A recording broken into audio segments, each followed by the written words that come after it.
नमस्कार मेरे प्रिय साधक एवं साधिकाओं। आप सभी के लिए आज हम लेकर के उपस्थित हैं बाबा हनुमान जी का सुरक्षा मंत्र। आप लोग सुरक्षा मंत्र के विषय में जानते हैं कि अगर आप कोई साधना करते हैं, आप अगर अध्यात्म क्षेत्र में हैं तो इसका बहुत ही महत्व है। और जो ग्रस्त व्यक्ति हैं जिन पर बार बार तंत्र प्रहार होता है या ऐसी सिचुएशन होती है जिनको बार बार शत्रु पीड़ित करते हैं, चाहे वह बीमारी है या धन से रिलेटेड समस्या है या किसी के द्वारा आपके ऊपर बार बार तंत्र प्रहार किया जा रहा है, तो ऐसी स्थिति में आप लोग जो है सुरक्षा कवच का प्रयोग कर सकते हैं। सुरक्षा कवच के कई सारे फायदे हैं।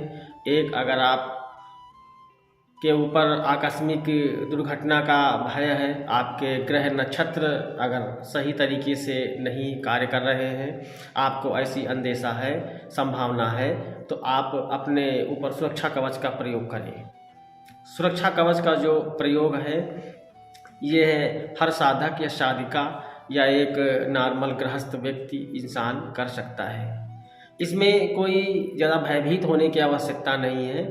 आप किसी भी शुभ दिन में बैठ के एक माला जाप कर लीजिएगा। 108 मनके की जो दाना है उसे आप जाप कर लीजिएगा, या आपके पास अगर माला उपलब्ध नहीं है तो आप वैसे बैठ के 20 मिनट 30 मिनट आप इस मंत्र का जाप कर लीजिएगा। और जब आप इस मंत्र का जाप करेंगे, जैसे आपने आज मॉर्निंग में जाप कर लिया ऑफिस जाने से पहले, तो अगले दिन मॉर्निंग तक, यानी अगर आपने सुबह 6 बजे जाप किया या 7 बजे आपने मंत्र का उच्चारण किया, तो अगले दिन सुबह तक आपका मंत्र आपके ऊपर सुरक्षा लगा के रखेगा। अगर आप कहीं जंगल से गुजर रहे हैं, आप खेत में हैं या आपके मकान में किसी प्रकार की कोई निगेटिव एनर्जी है जो आप उससे भयभीत रहते हैं, तो आप ऐसी स्थिति में भी आप सुरक्षा कवच का प्रयोग करेंगे। तो सुरक्षा कवच के बहुत सारे फायदे हैं। अगर आपके ऊपर कोई बार बार तंत्र प्रभाव डालता है, कोई आपका शत्रु है, वैरी है जो आपके ऊपर तंत्र क्रिया करता है, तो आप ऐसे में भी आप कवच का प्रयोग कर सकते हैं।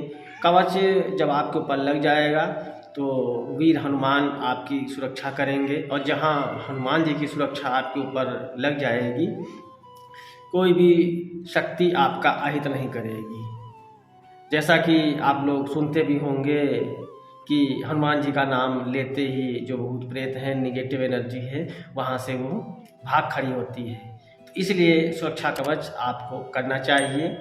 और अगर आप किसी कारणवश सुरक्षा कवच नहीं कर पाते हैं, तो आप इस मंत्र को आप किसी शुभ अवसर पर, होली पर, दिवाली पर या सूर्य ग्रहण या चंद्र ग्रहण या किसी भी मंगलवार को आप या शनिवार को आप 2 लड्डू का भोग रख करके, चमेली का तेल का चिराग जला करके, धूप बत्ती अगरबत्ती आप जला करके बैठ के आप जो है चमेली के तेल का चिराग जलाएं या देसी घी का जलाएं, हनुमान जी की मूर्ति के सामने जलाएं, अपने गुरु को नमन करें, इष्ट को नमन करें, और बैठ करके आप 108 बार पढ़ लीजिएगा। आपका मंत्र सिद्ध हो जाएगा, क्रियाशील हो जाएगा।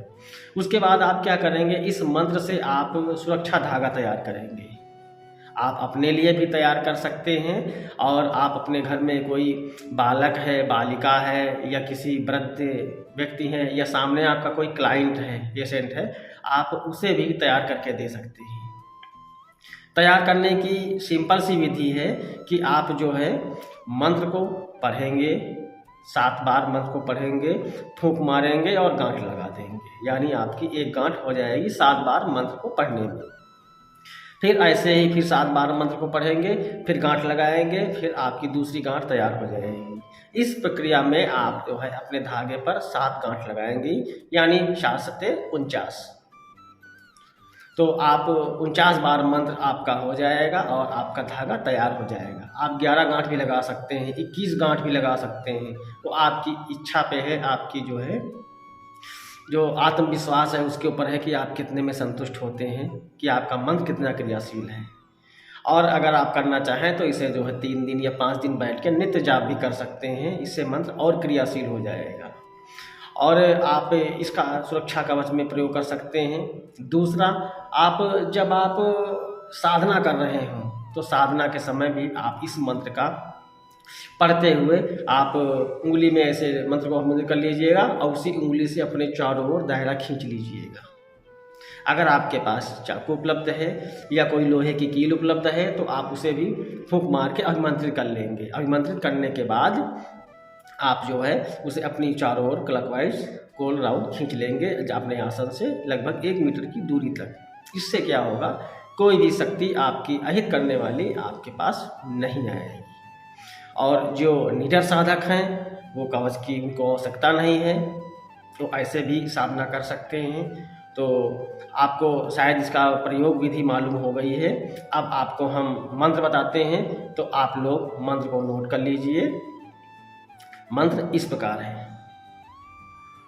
ओम नमो ब्रज का कोठा जिसमें पिंड हमारा बैठा, ईश्वर कुंज ब्रह्मा का ताला, मेरे 8 याम का यति हनुमंत रखवाला। ये मंत्र है।